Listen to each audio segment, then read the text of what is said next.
فوراً گیا ہارون رشید بھاگا بھاگا بہلول کے پاس. وہ بہلول بنا رہا تھا مٹی کا مکان. تو پوچھا یا امی کم قیمت هذا البيت، اس گھر کی کیا قیمت ہے؟ تو بہلول نے فرفع رأسه الى الملک، بادشاہ کی طرف سر اٹھایا اور کہا اس گھر کی قیمت ہے قیمت هذا البيت جمیع مالک جمیع اہلک جمیع قصرک، اس گھر کی قیمت ہے تیری جتنی پراپرٹیاں ہیں، تو جتنی پراپرٹیوں کا مالک ہے وہ سب مجھے دے دے تو میں مکان دوں گا، مجھے نہیں ملے گا تو صدقہ تیرا قبول کروں گا. ارے اب اس کا نہ دینار، یہ گزشتہ کل کے 1 دینار بھاؤ تھا اس کا، اور اب ایک رات میں اتنا بڑھ گیا. تو بہلول نے کہا کل بن دیکھے سودا تھا، میں نے بالغیب سمجھ گیا نا، کل بن دیکھے سودا تھا، آج دیکھ کر سودا ہے، تو دیکھ کے آیا اس کا بھاؤ بڑھ گیا. اس لیے اللہ کے یہاں جو قیمت ہے بن دیکھے معاملہ کرے. بھائی 10 مرتبہ سورہ اخلاص پڑھو جنت میں محل ملے گا، اور محل دکھائی نہیں دیتا، لیکن اللہ کے نبی نے کہا ہے آدمی یقین کر کے پڑھ لے. اسی لیے قرآن میں فرماتے ہیں حتی اذا جاء احدهم الموت قال رب ارجعون لعلی اعمل صالحا فيما تركت كلا انها كلمة هو قائلها ومن ورائهم برزخ الى يوم يبعثون. اللہ کہتے ہیں موت کا فرشتہ جب دکھائی دے گا تو آدمی کہے گا کہ اللہ پاک اب میں اچھا عمل کر کے آؤں گا، مجھے واپس نہیں، میں نماز بھی پڑھوں گا، قرآن بھی پڑھوں گا، صدقہ بھی دوں گا، خیرات بھی کروں گا، مسجد میں پہلے آ جاؤں گا، اللہ سب کام کروں گا. تو فرشتے کہے گا نہیں اب نہیں، تم نے دیکھ لیا جو بھاؤ تھا بن دیکھے سودے کا تھا. تو بہلول نے کہا کہ کل یہ بن دیکھے سودا تھا، آج تم نے دیکھ لیا، اب بھاؤ بڑھ گیا اس کا. اس لیے اللہ رسول کی باتوں پر یقین کر کے آدمی کھڑا ہو جائے، اور اللہ رسول کی باتوں پر یقین کر کے وہ اللہ نے کہا ہے رسول نے کہا ہے بات ختم ہو گئی. میرے عقل میں آوے یا نہ آوے، میرے دل میں اترے یا نہ اترے، ہر چیز ہر منزل میں اللہ کی محتاج ہے. اللہ کسی منزل میں بھی کسی چیز کا محتاج اور پابند نہیں ہے. رسول اللہ صلی اللہ علیہ وسلم نے فرمایا، ابو ہریرہ رضی اللہ تعالیٰ عنہ کی حدیث ہے، حضرت ابو ہریرہ رضی اللہ تعالیٰ عنہ فرماتے تھے میں حضور صلی اللہ علیہ وسلم کے پاس گیا تو حضور صلی اللہ علیہ وسلم ایک صحابی کا قرآن سن رہے تھے، اور وہ قرآن میں کیا پڑھ رہے تھے؟ صحابی سورہ اخلاص پڑھ رہے تھے. حضور صلی اللہ علیہ وسلم نے جب سنا تو حضور صلی اللہ علیہ وسلم ابو ہریرہ کی طرف متوجہ ہوئے. ابو ہریرہ واجب ہو گئی، واجب ہو گئی، وجبت. ابو ہریرہ فرماتے ہیں میں نے پوچھا حضرت کیا واجب ہو گئی، کیا واجب ہو گئی؟ تو حضور صلی اللہ علیہ وسلم نے فرمایا جنت واجب ہو گئی. یعنی سورہ اخلاص پڑھ رہا ہے، اس پر جنت واجب ہو گئی. ابو ہریرہ کہتے ہیں میرے دل میں یہ بات آئی کہ میں جاؤں اور جا کر اس صحابی کو ڈھونڈوں اور صحابی کو خوشخبری دوں. میں نکلا ڈھونڈنے کے لیے، لیکن وہ صحابی کی جا چکے تھے. میں نے کہا یار آگے نہیں جاتا دیکھنے کے لیے، اس لیے کہ دوپہر کا کھانا میرا حضور کے ساتھ ہے، اگر ان کو ڈھونڈنے جاؤں گا تو میرا کھانا رہ جائے گا حضور کے ساتھ، یہ چانس مجھے کہاں ملے گا. چنانچہ میں حضور صلی اللہ علیہ وسلم کے ساتھ کھانے کے لیے آ گیا، کھانے پر بیٹھ گیا. اس کے بعد وہ صحابی کو ڈھونڈا، وہ صحابی مجھے نہیں ملے، لیکن حضور سے میں نے یہ حدیث سنی ہے وجبت. اب یقین ہے کہ آج ایک مرتبہ سورہ اخلاص پڑھنے پر جنت واجب ہو جاتی ہے، آپ 100 مرتبہ پڑھو گے تو کتنی جنتیں ملیں گی انشاءاللہ. یہ یقین الذین یؤمنون بالغیب، یہ جملہ یاد رکھنا، اور یہ شعر بھی یاد رکھنا، جو یقین کے راہ پہ چل پڑے انہیں منزلوں نے پناہ دی، جنہیں وسوسوں نے ڈرا دیا وہ قدم قدم پر بہک گئے. جتنی حدیثیں ہم سنیں تعلیم میں، یا قرآن شریف کی آیتیں ہم پڑھیں، یا اس کا ترجمہ دیکھیں، یا کوئی قصہ سنیں حضور صلی اللہ علیہ وسلم کا، تو ہمیں یقین ہونا چاہیے کہ یہ ہو کر رہے گا. حضرت علی رضی اللہ تعالیٰ عنہ ہجرت کے وقت میں حضور صلی اللہ علیہ وسلم نے ان کو اپنے مکان میں لٹایا تھا اور کہا تھا علی میں جا رہا ہوں مدینہ، اور یہ قریش کی امانتیں ہیں، یہ بھی فلاں کی ہے، فلاں کی ہے، فلاں کی ہے، فلاں کی ہے، فلاں کی، تو دے دینا اور دے کر میرے پاس مدینہ منورہ آ کر میری ملاقات کرنا، یہ آپ نے فرمایا۔ رات بڑی خطرناک، جو بھی نکلے گا مارا جائے گا، وہ حضور صلی اللہ علیہ وسلم کے انتظار میں تھے۔ چنانچہ حضرت علی کہتے ہیں صبح ہوئی، مشرکین مکہ ڈھونڈ تو رہے تھے حضور صلی اللہ علیہ وسلم کو، آپ تو نکل گئے۔ حضرت علی کہتے ہیں کہ مجھے دیکھ ارے بھی محمد کہاں ہے، مجھے کوئی پتہ نہیں کہاں، مجھے پتہ نہیں کہاں گئے وہ، تمہاری یہ امانت ہے، یہ امانت لے لو بھائی، ابو جہل یہ تیری، فلاں یہ تیری، فلاں یہ تیری، یہ تیری، یہ تیری، دے دیا۔ اب حضرت علی اپنے وقت پر مدینہ منورہ پہنچے تو صحابہ نے کہا، پوچھا علی بین امامنا احوال تلک اللیلہ التی ترکک رسول اللہ صلی اللہ علیہ وسلم فی بیتہ، اے علی ذرا اس رات کا قصہ بیان کرو جس رات میں حضور صلی اللہ علیہ وسلم نے تم کو اپنے مکان میں لٹایا تھا، شاید پوری رات تمہیں نیند نہیں آئی ہوگی۔ حضرت علی نے جواب دیا، مؤمنانہ جواب، ایمان والا جواب، یہ جواب دیا، الحمدللہ اللہ کی قسم اس رات میں جتنا میں سکون اور چین سے سویا ہوں اب تک نہیں سو سکا۔ صحابہ نے پوچھا بھی سکون چین کی نیند کیسے آئی، وہ تو ڈینجر رات تھی، جو نکلے گا وہ ماریں گے وہ لوگ۔ تو حضرت علی نے کہا حضور صلی اللہ علیہ وسلم نے چلتے چلتے مجھے کہا تھا، اے علی یہ قریش کی امانتیں ہیں، قریش کو پہنچا دینا اور مدینہ منورہ آ کر میری ملاقات کرنا۔ یہ جملہ حضور کی زبان سے نکلا تھا، مدینہ منورہ آ کر میری ملاقات کرنا، تو مجھے یقین تھا کہ پہلے میں مدینہ جاؤں گا پھر میری موت آئے گی، آج کی رات میں ملک الموت بھی میری روح قبض نہیں کر سکتا۔ مدینہ منورہ جاؤں گا، میں وہاں پہنچوں گا، اس کے بعد میری موت آئے گی، کہ حضور وما ينطق عن الهوى ان هو الا وحی یوحی، کہ یہ تو اللہ کی طرف سے کہتا ہے، اللہ کا نبی جو ہے وہ۔ اچھا یہ قصہ ہو گیا، پھر حضور صلی اللہ علیہ وسلم کا وصال ہو گیا، حالات آئے ہجری، سب قصے بہت لمبے چوڑے قصے۔ حضرت علی جو ہے رابعہ میں بیمار ہو گئے۔ رابعہ مکہ مکرمہ مدینہ منورہ کے بیچ میں ایک جگہ ہے، رابعہ، وہاں بورڈ بھی آتے ہیں، رابعہ رابعہ رابعہ رابعہ جو ہے، ایسے بیمار ہوئے کہ اب مرے تب مرے، اب مرے تب مرے۔ حکیموں نے کہا کہ بس اب بچنے کی امید نہیں ہے، انہیں یا تو مکہ لے جاؤ، مکہ سے قریب ہے رابعہ، مدینہ سے دور ہے، تو کہیں انہیں مکہ لے جاؤ یا مدینہ لے جاؤ، یہ مر جائیں گے، مکہ لے جاؤ گے تو وہاں ساتھی دفن کرنے والے، یہاں سفر میں کون ہے، حرم میں نماز ہوگی ان کی، مولا میں دفن ہو جائیں گے یا بقی میں دفن ہو جائیں گے، لیکن اب جلدی سے ان کو اٹھاؤ یہاں سے۔ حضرت علی نے سن لیا، تو سننے کے بعد حضرت علی رضی اللہ تعالیٰ نے فرمایا کیا مشورے کر رہے میرے بارے میں تم؟ ان کا حضرت حکیموں نے کہا ہے کہ آپ کچھ گھنٹوں کے مہمان ہیں، ہم آپ کو مکہ لے جائیں یا مدینہ لے جائیں، آپ فیصلہ فرمائیں۔ حضرت علی نے کہا کوئی ٹینشن مت لو، میری وفات یہاں نہیں ہوگی، میں یہاں نہیں مروں گا، کیونکہ سارے حکیم کہتے ہیں کہ جھوٹے ہیں وہ، اللہ کے نبی نے مجھے کہا ہے تیرا انتقال یہاں نہیں ہوگا، بہت دور جا کے ہوگا، دوسرے علاقے میں، حجاز کے علاقے میں تیرا انتقال نہیں ہوگا، دور جا کے۔ چنانچہ حضرت علی نے کہا بس وہ جملہ کہا، اس کے بعد سے ان کو صحت ٹھیک ہونا شروع ہوئی، کئی سال تک جیے الحمدللہ، اور پھر جو ان کا قتل کا جو قصہ ہوا وہ ہوا جو معروف مشہور ہے، الذین یؤمنون بالغیب۔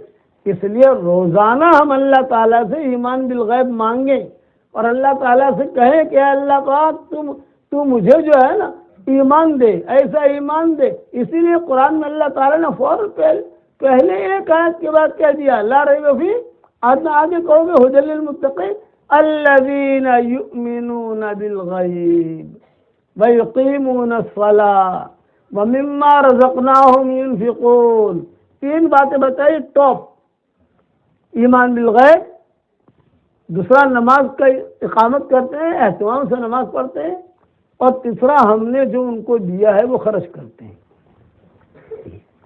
آپ یہ کرو گے انشاءاللہ؟ اب آپ لوگوں کو میں ہدیہ دیتا ہوں، قبول کرو گے بھائی؟ ارے بتاؤ تو صحیح آپ۔ 10 مرتبہ سورہ اخلاص پڑھو، جنت کے اندر ایک پیلس تیار ہو جاتا ہے۔ رسول اللہ صلی اللہ علیہ وسلم نے حضرت عمر سے کہا تھا، عمر 10 مرتبہ تو سورہ اخلاص پڑھ، جنت میں اللہ تعالیٰ ایک بہت بڑا پیلس تیرے لیے تیار کر دے گا۔ حضرت عمر نے کہا تھا 10 مرتبہ پڑھوں اور جنت میں بہت بڑا پیلس، بہت بڑا محل؟ آپ نے فرمایا ہاں۔ حضرت عمر نے کہا اذن لا استغفر یا رسول اللہ، پھر تو محل بہت بناؤں گا، بہت بناؤں گا۔ آپ نے فرمایا بنا، جتنے بنانے کی طاقت ہو بنا، جتنے بنانے کی طاقت ہو۔ کتابوں میں لکھا ہے حضرت عمر رضی اللہ تعالیٰ، بلکہ یہ کہا، یہ آتا ہے کتابوں میں کہ تو بناتے بناتے تھک جائے گا، اللہ دیتے دیتے نہیں تھکے گا۔ مسند احمد کی روایت ہے۔ تو میں آپ حضرات کو کہتا ہوں کہ انگلینڈ میں آ کر آپ نے انگلینڈ میں پراپرٹیاں بہت بنائی ماشاءاللہ، اور اپنے یہاں گجراتی بھی بنائی، بنگلہ دیشی بھی بنائی، پاکستانی بھی بنائی، محنت یہاں کی اور وہاں بھی پراپرٹیاں بن گئی۔ میں کہتا ہوں اللہ تعالیٰ آپ کی اور ہماری پراپرٹی میں بہت برکت دے عافیت کے ساتھ، اور بہت ترقی دے ہم لوگوں کو، یہ ہماری دعا ہے۔ لیکن اب میری تشکیل یہ ہے کہ جنت میں بھی پراپرٹی بناؤ، اور جنت میں پراپرٹی بنانے کا آسان نسخہ یہ سورہ اخلاص ہے۔ رات کو نیند نہ آوے لگے یوٹیوب مت دیکھو، رات کو نیند نہ آوے تو یوٹیوب مت دیکھو، بنگلہ بناتے بناتے سو جاؤ تو بنگلہ بھی بن جائے گا اور نیند بھی آ جائے گی انشاءاللہ۔ تنہائی کے گناہوں سے بچو، تنہائی کی نیکیاں کرو۔ تنہائی کی نیکیاں آدمی کو اور عورت کو کمال تک پہنچا دیتی ہے، اور تنہائی کے گناہ آدمی اور عورت کو زوال تک پہنچا دیتے ہیں۔ تو تنہائی کی نیکیاں کرو گے انشاءاللہ؟ تو میں بتاتا ہوں کہ 313 مرتبہ سورہ اخلاص پڑھنے کی عادت ڈال دو۔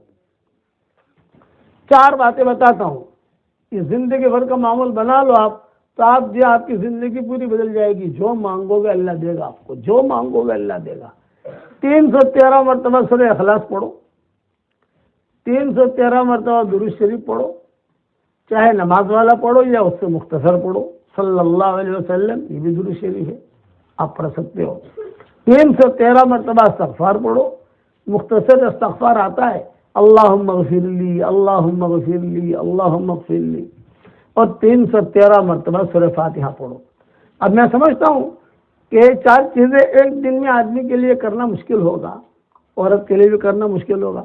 میں کہتا ہوں 2 دن میں پورا کرو، 3 دن میں پورا کرو، 4 دن میں پورا کرو، 5 دن میں پورا کرو، 1 ہفتے میں پورا کرو۔ بھائی جمعرات سے شروع کرو، جمعرات کو پورا کرو۔ 1 ہفتے میں تو بہت آسان ہے، چلتے چلتے، روٹی بناتے بناتے اور جب کار چلاتے چلاتے تھوڑا پڑھتے رہو، تو فائدہ کیا ہوگا بھائی؟ 313 مرتبہ سورہ اخلاص پڑھو گے تو جنت میں 31 بنگلے تیار ہو جائیں گے انشاءاللہ، اور 104 مرتبہ قرآن شریف پڑھنے کے برابر اللہ ثواب دے گا، اور انشاءاللہ کوئی انکم ٹیکس والا آپ کو فون نہیں کرے گا۔ دنیا میں 2 بنگلے آپ بنا لو، آپ یا قریب کے اندر 2 دکانیں لے لو، آپ یا 2 پلاٹ لے لو، اور اپنے نام پر کرانے جب جاؤ گے رجسٹر سے آپ کو فوراً فون آ جائے گا، یہ پیسے کہاں سے لائے بتائیے، حساب بتاؤ پہلے آپ۔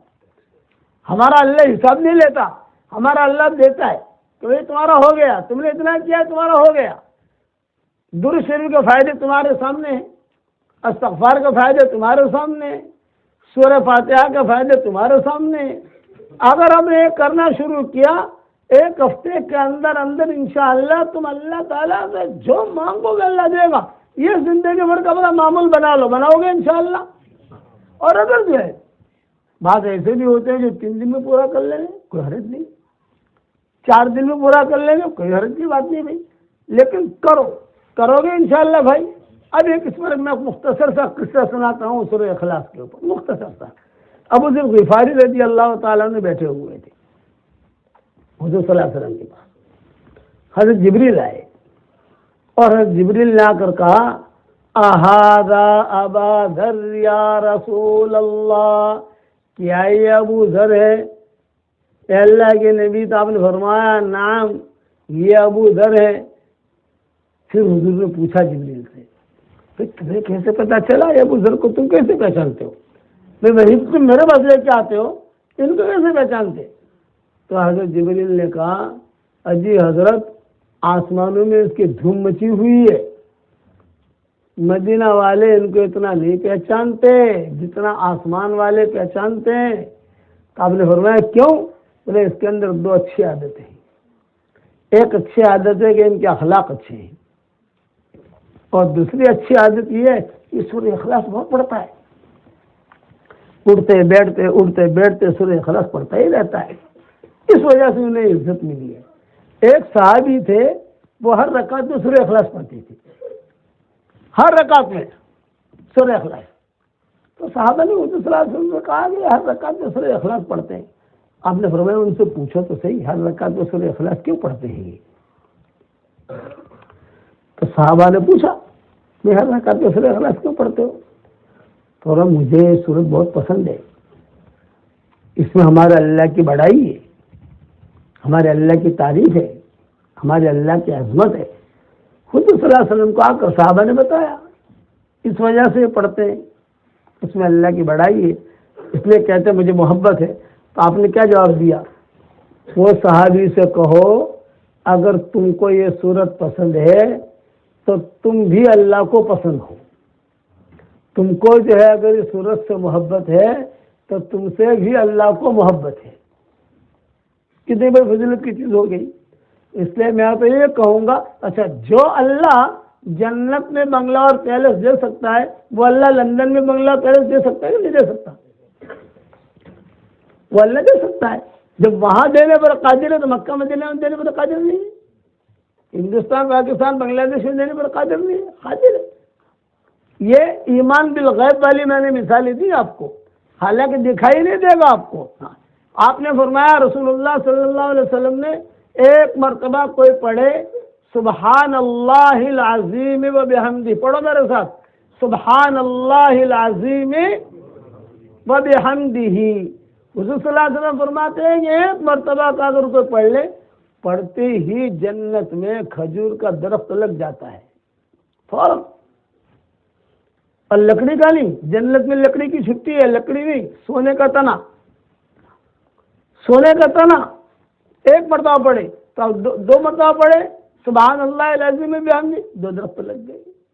اب وہ درخت دکھائی نہیں دیتے لیکن ملیں گے ضرور، جو رسول اللہ صلی اللہ علیہ وسلم نے فرمایا۔ اب ایک دعا پڑھو میرے ساتھ، ربنا اغفر لی ولوالدی وللمؤمنین یوم یقوم الحساب۔ حدیث شریف میں آتا ہے جو یہ دعا پڑھ لے اس وقت میں جتنے مسلمان مرد اور عورتیں ہوں گے دنیا بھر میں، ان سب کے برابر اللہ اس کے اکاؤنٹ میں نیکیاں داخل کرے گا۔ کتنا آسان ہے۔ اچھا وہ نیکی دکھائی نہیں دیتی، ہاں مرنے کے بعد پتہ چلے گا کہ ارے یار یہ نیکیوں کی کیا قیمت ہے۔ ہاں مرنے کے بعد پتہ چلے گا یہ نیکیوں کی کیا قیمت ہے۔ حشر کا میدان میں ایک آدمی آئے گا، اس کے جو ہے گناہ اور نیکیاں دونوں برابر، اللہ تعالیٰ کہے گا ایک نیکی لا، ایک نیکی جنت میں بھیج دوں گا، ایک نیکی لا۔ وہ کہے گا اللہ پاک ایک نیکی، ابھی نیکیاں کمانا آسان ہے، حشر کے میدان میں آدمی ترسے گا، اللہ پاک میں کہاں سے لاؤں، ڈھونڈ کے لا۔ یہ آئے گا ماں کے پاس، ماں ایک نیکی دے دو، ایک نیکی۔ ماں کہے گا میرا تیرا کوئی رشتہ ہی نہیں ہے، ارے میں ٹینشن میں ہوں، تجھے کیا دوں۔ باپ کے پاس جائے گا، ابو ایک نیکی، ایک نیکی، ارے بھائی میرا تیرا کوئی رشتہ ہی نہیں ہے، نیکی مت مانگ۔ تو کتابوں میں لکھا ہے وہ روتا ہوا جائے گا، ارے بھائی مجھے کوئی ایک نیکی دے دے، کوئی ایک نیکی دے دے، کوئی ایک نیکی دے دے۔ ایک آدمی سپنے سے آئے گا، کہے گا کیوں روتا ہے، کیوں ٹینشن میں؟ کیونکہ بھائی مجھے ایک نیکی کی ضرورت ہے، کوئی ایک نیکی دے، جنت سامنے ہے، فوراً جو ہے میں جنت میں چلا جاؤں گا۔ تو آدمی کیا کہے گا، ارے تجھے ایک نیکی کی ضرورت ہے اور میرے پاس ایک ہی نیکی ہے، باقی سب گناہ ہی گناہ ہے۔ میں اللہ کے سامنے کہتا ہوں اب دونوں کو دونوں ہاتھ پکڑ کے آئیں گے اللہ کے پاس، اللہ کہیں گے نیکی لایا؟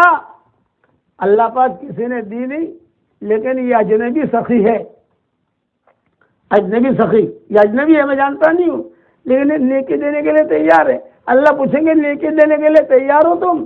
کیونکہ اللہ پاک اس کے ایک نیکی کی ضرورت ہے، اور میرے پاس ایک ہی نیکی ہے، میری ایک نیکی سے تو میرا کام کچھ بننے کا نہیں، جہنم میں تو جانا ہی جانا ہے، تو اللہ پاک میں میری نیکی دینے کے لیے تیار ہوں، وہ بھی رزق لے گا حشر کے میدان میں۔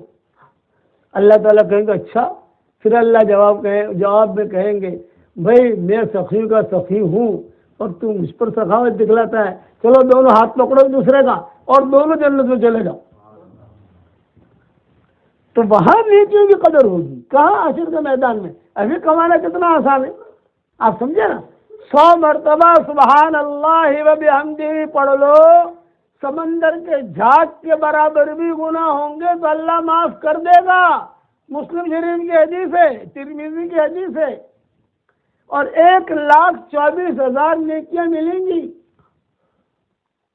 کتنا آسان ہے۔ اس لیے میرے بھائیوں نیکیاں بناؤ، نیکیوں کو ضائع مت کرو، نیکیوں کی حفاظت کرو گے بھائی انشاءاللہ۔ اچھا اب ایک ہدیہ اور دیتا ہوں آپ کو، سورہ اخلاص پڑھو گے انشاءاللہ؟ 313 مرتبہ سورہ اخلاص، 313 مرتبہ درود شریف، 313 مرتبہ استغفار، 313 مرتبہ سورہ فاتحہ۔ یہ تو ایک ہدیہ ہو گیا۔ دوسرا ہدیہ، آج کل لوگ کاروباری معاملات میں بہت پریشان ہیں، کسی کا دھندا چلتا نہیں ہے، کسی کا پریشانی ہے، کوئی بیچارہ کاروبار ڈھونڈ رہا ہے۔ ایک آسان نسخہ بتاتا ہوں، اپنے گھر پر جب جاؤ یا اپنے آفس میں جاؤ یا اپنے دفتر میں جاؤ، کچھ کام کر لو مختصر۔ نمبر 1، زور سے سلام کرو، السلام علیکم ورحمۃ اللہ وبرکاتہ۔ دیوار بھی سنے، گھر بھی سنے، آپ کا مال ہے مال بھی سنے، جو بھی ہو وہ سنے۔ دوسرا کام کرو سورہ فاتحہ پڑھ لو۔ تیسرا کام کرو سورہ اخلاص پڑھ لو۔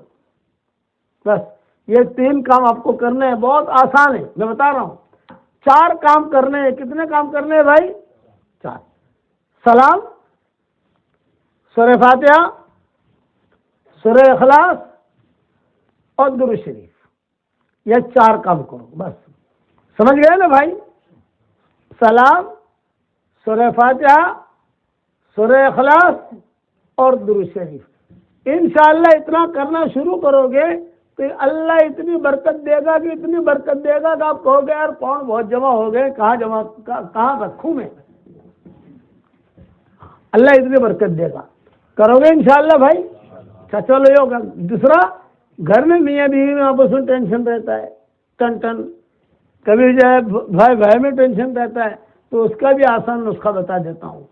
جب بھی آپ کی جو فرشی حور ہے نا، ایک تو عرشی حور ہے ہماری، وہ تو وہاں ان کو تو کھانا وانا پکانا نہیں ہے، یہ ہماری فرشی حوروں کو ہی کھانا پکانا ہے، عام طور سے وہی پکاتی ہے۔ تو یہ جو ہماری فرشی حوریں ہیں ان سے صرف اتنا کہہ دو کہ جب کھانا پکائیں تو 1 مرتبہ درود شریف پڑھ لیں، 1 مرتبہ سورہ فاتحہ پڑھ لیں، 1 مرتبہ درود شریف پڑھ لیں اور 1 مرتبہ دم کر دیں۔ بس کھانے کے اوپر چائے بناتے 1 منٹ کا کام ہے، چائے بھی بن رہی وہی 1 مرتبہ درود شریف، 1 مرتبہ سورہ فاتحہ، 1 مرتبہ درود شریف اور 1 مرتبہ دم کر دو۔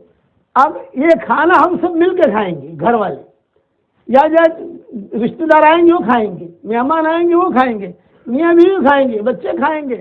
جس کے پیٹ میں یہ دم کیا ہوا کھانا جائے گا انشاءاللہ کوئی بیماری بھی نہیں لگے گی انشاءاللہ، اور آپس میں محبتیں بھی ہوں گی انشاءاللہ۔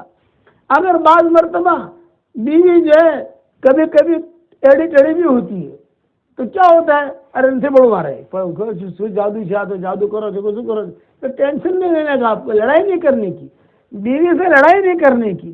آپ جو پانی پیتے ہو نا، پانی پر آپ دم کر دو، وہی پانی جو ہے چائے میں استعمال ہوگا، وہی پانی جو ہے شربت میں استعمال ہوگا۔ لڑائی نہیں کرنے کی، لڑائی کرنے سے برکتیں ختم ہو جاتی ہیں اور نبھانے سے برکتیں باقی رہتی ہیں۔ اسی لیے میں ایک ہی مثال دیتا ہوں، میں ایک ہی بات کرتا ہوں، نگلنا سیکھو، اگلنا مت سیکھو کہ میٹر آنے نگل جاؤ نگل جاؤ نگل جاؤ نگل جاؤ نگل جاؤ، نگلنا سیکھو، اگلنا مت سیکھو، کرو گے انشاءاللہ بھائی۔ اچھا یہ باتیں میں نے بتائی، لیکن سدا بہار ہمارا جو کام ہے وہ دعوت و تبلیغ کا کام ہے، اللہ کے راستے کی نقل و حرکت۔ 3 چلے کے لیے نکلو، 1 چلے کے لیے نکلو، 20 دن کے لیے نکلو، 10 دن کے لیے نکلو، اللہ کے راستے میں نکلو گے تو ظاہر بات ہے کہ وہاں سیکھو گے، اس قسم کی باتیں سنو گے۔ اللہ کے راستے میں نکلو گے تو سیکھو گے نا، اللہ کے راستے میں نکلو گے نہیں تو کیا سیکھو گے؟ اور میرے والد صاحب رحمۃ اللہ علیہ فرماتے تھے، اللہ ان کی قبر کو روشن کرے، یہ کہتے تھے کہ اللہ کے راستے میں نکل کر سب سے پہلا اور بڑا فائدہ یہ ہے کہ 40 دن آدمی کی ساری نمازیں جماعت کے ساتھ ہو جاتی ہیں اور 43 صف میں ہو جاتی ہے۔ تو نکلو گے اللہ کے راستے میں بھائی، انشاءاللہ کہو انشاءاللہ۔ یہ جتنے بھی وظیفے میں نے بتائے ان سب کا نام ہے جاندار، شاندار، مالدار، دیندار، ایماندار۔ جاندار، شاندار، مالدار، دیندار، ایماندار، یہ اس کا نام ہے۔ جس نے بھی عمل کیا الحمدللہ اس کو فائدہ ہوا ہے، آپ بھی کرو گے تو آپ کو بھی فائدہ ہوگا۔ یہ میری تصویری ہے، جاندار، شاندار، مالدار، دیندار، ایماندار۔ میں جہاں جاتا ہوں جس کے پیچھے، جس امام کے پیچھے عشاء کی نماز پڑھتا ہوں ان کو دے دیتا ہوں، ہمارے مولانا کے پیچھے عشاء کی نماز پڑھی آپ کو ہدیہ۔ تم نکلو گے بھائی اللہ کے راستے میں، دعا کر لو چلو۔ اللہم لک الحمد کما انت اہلہ فصلی وسلم علی سیدنا محمد کما انت اہلہ وفعل بنا ما انت اہلہ فانک اہل التقوی واہل المغفرہ۔ اے ہمارے پیارے اللہ، ہمارے گناہوں کو معاف فرما، ہماری خطاؤں سے درگزر فرما۔ اے اللہ ہمارے ہونے والے سفروں کو بہت آسان فرما، بے انتہا قبول فرما۔ سفر میں تو ہمارا ساتھی ہو جا، پیچھے رہنے والوں میں ہمارا خلیفہ ہو جا۔ اللہم انا نسألک فی سفرنا ھذا البر والتقوی ومن العمل ما ترضى۔ اللہم هون علینا سفرنا ھذا واطو عنا بعده، نعوذ بک من وعثاء السفر وکآبۃ المنظر والحور بعد القور ودعوة المظلوم وسوء المنقلب في المال والأهل۔ اللهم اصحبنا في سفرنا واخلفنا في أهلنا یا حنان یا منان، یا حنان یا منان، یا حنان یا منان۔ اے اللہ ہمارے سفر کو بہت آسان فرما، اس کو دوری کو قریبی سے بدل دے۔ اے اللہ عافیت کے ساتھ ہمیں ہماری منزل پر پہنچا دے، اور عافیت کے ساتھ ہمیں حرمین شریفین تک پہنچا دے۔ اے اللہ دونوں جہاں کی سرخروئی کا معاملہ فرما۔ اے اللہ میری تشکیل پر جو ایک ہفتے میں 313 مرتبہ سورہ اخلاص پڑھے اور درود شریف پڑھے، 313 مرتبہ درود شریف پڑھے، 313 مرتبہ استغفار پڑھے، 313 مرتبہ سورہ فاتحہ پڑھے۔ اے اللہ اس کی ساری دعاؤں کو قبول فرما، اس کی ساری پریشانیوں کو دور فرما، اس کی ساری حاجات کا غیر سے تکفل فرما۔ ہمارے انگلینڈ کے سفر کو تو بے انتہا قبول فرما، قدم قدم پر دستگیری فرما، قدم قدم پر اعانت فرما۔ اے اللہ جو بھی ذرہ خیر وجود میں آیا ہو تو اس کی نگرانی فرما، آپ یاری فرما، آپ پاشی فرما، ہم سب کی نجات کا ذریعہ بنا دے، ہم سب کی نجات کا ذریعہ بنا دے۔ اے اللہ جہاں جہاں انگلینڈ میں بیانات ہوئے اے اللہ تو ان سب کو قبول فرما لے، دعائیں ہوئی تو ان سب کو قبول فرما لے۔ اے اللہ ان مسجد والوں کو قبول فرما، ان کے قریب میں جو مسجد کا کام چالو ہو رہا ہے اے اللہ اس میں برکت کا معاملہ فرما، یسر کا معاملہ فرما، سہولت کا معاملہ فرما، فضل کا معاملہ فرما، بہترین آوان انصار عطا فرما۔ اے اللہ تیری مخلوق میں سے جو بیمار ہو سب کو شفا عطا فرما، انسان بیمار ہو ان کو بھی شفا دے، جنات بیمار ہو ان کو بھی شفا دے، اور اے اللہ جانور بیمار ہو تو ان کو بھی شفا دے۔ اے اللہ ہمارے بھائی الیاس کی بھی شفا دے، ان کی عمر میں برکت کا معاملہ فرما۔ اے اللہ ان کی بیماری کو دور فرما دے، انہیں صحت کا لباس پہنا دے۔ اے اللہ ہم سب کو صحت کا لباس پہنا، تقوی کا لباس پہنا، عافیت کا لباس پہنا، یسر کا لباس پہنا، تیری محبت کا لباس پہنا۔ ہماری آنکھوں میں تیری محبت کا سرما لگا دے، ہمارے آنکھوں میں تیری محبت کا سرما لگا دے، ہمارے دل کے اندر تیری معرفت کا نور کوٹ کوٹ کے بھر دے۔